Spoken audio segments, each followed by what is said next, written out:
Republicans and the administration should be honest about what is happening here. Abject abandonment of the statutory duties and the congressional authority.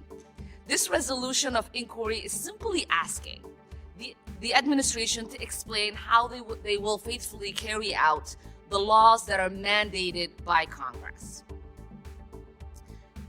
I believe that to claim our education system will be improved or even preserved after the actions of this administration is delusional at best and lying to the American people at worst. I mean, just imagine what this looks like in practice. If you are not allowed to say that the child is using a different name or a different gender identity, so you're using one name and one set of pronouns with the child in class, and their parents come in and suddenly you have to switch, you're using a different name and a different set of pronouns. This is absolute madness. So because of the prevalence of this across our state, a number of responsible districts came forward and said, we're not going to do this. We're going to put protections for students and their families into our... What in the world is happening in this country? Right now, are parents seriously being treated like the enemy just because they want to know what schools are telling their own children? Thankfully, somebody in Congress finally said out loud what millions of Americans have been thinking for years.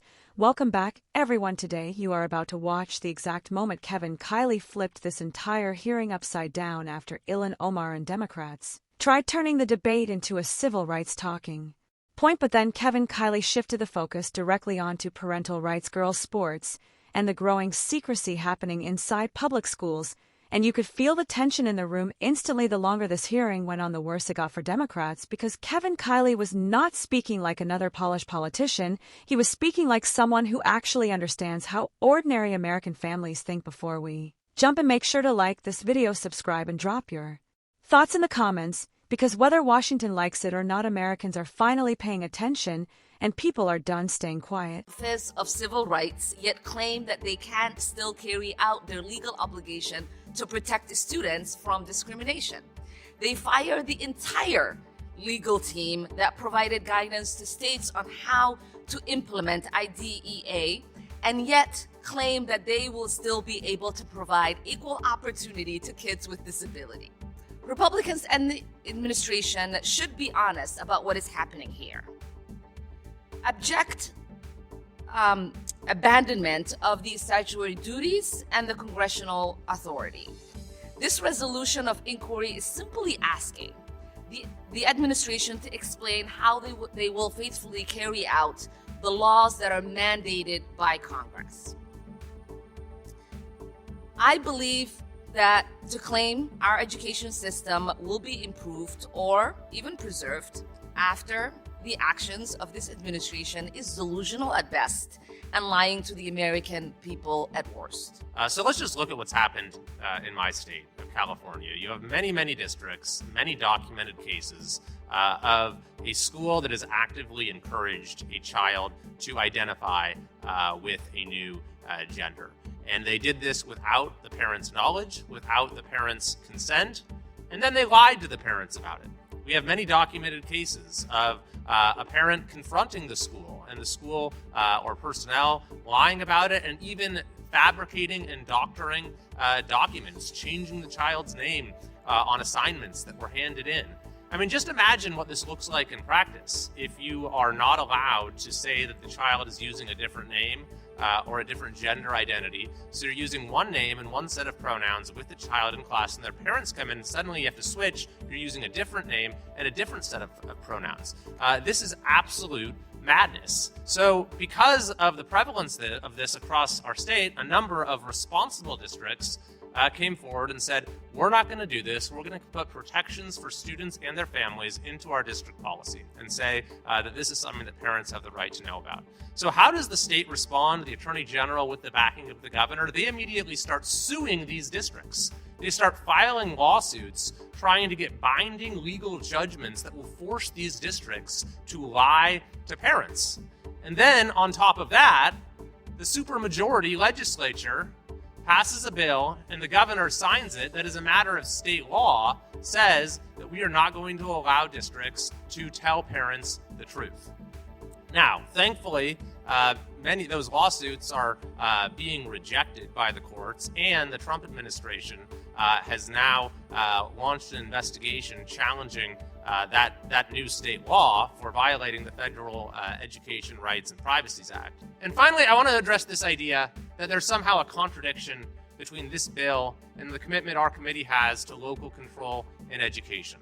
That is absolutely not the case. We support local control in education because we believe that curriculum and school offerings and the different options available to parents should reflect the values of the community. There should be direct input from the community and local elected officials, and a whole host of other reasons, such as allowing for innovation and the fact that the schools generally are not run best from Washington, D.C. But that doesn't mean that we can't have civil rights laws. We have civil rights laws in this country that provide a basic level of protection for the dignity of each person, and there are particular civil rights laws that are attendant to an educational context, including protections against discrimination on the basis of sex, and including FERPA, the Federal Educational Rights and Privacy Act. So we will continue to actively promote local control in education. I think we're going to see enormous progress in that respect from this committee, from the new administration, and it will have great benefits across the country.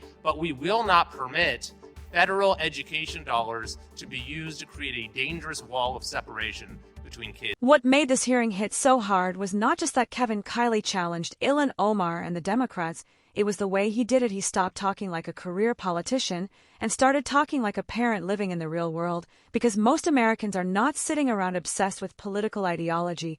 They're trying to raise good kids, protect their families, and trust that schools are focused on education instead of secrecy. And the moment parents started hearing stories about schools allegedly hiding major conversations from families, this stopped being political and became personal. Once trust between parents and schools starts breaking down, everything changes fast. Americans were already frustrated after COVID. They watched schools stay closed while elites quietly protected their own families. Test scores collapsed, classrooms fell behind, and parents started feeling completely ignored. Then Kevin Kiley walked into this hearing and said exactly what millions of Americans have been thinking: schools should never keep parents in the dark about their own children. That message exploded because it connected instantly with ordinary people across the country. Then came the debate over women's sports.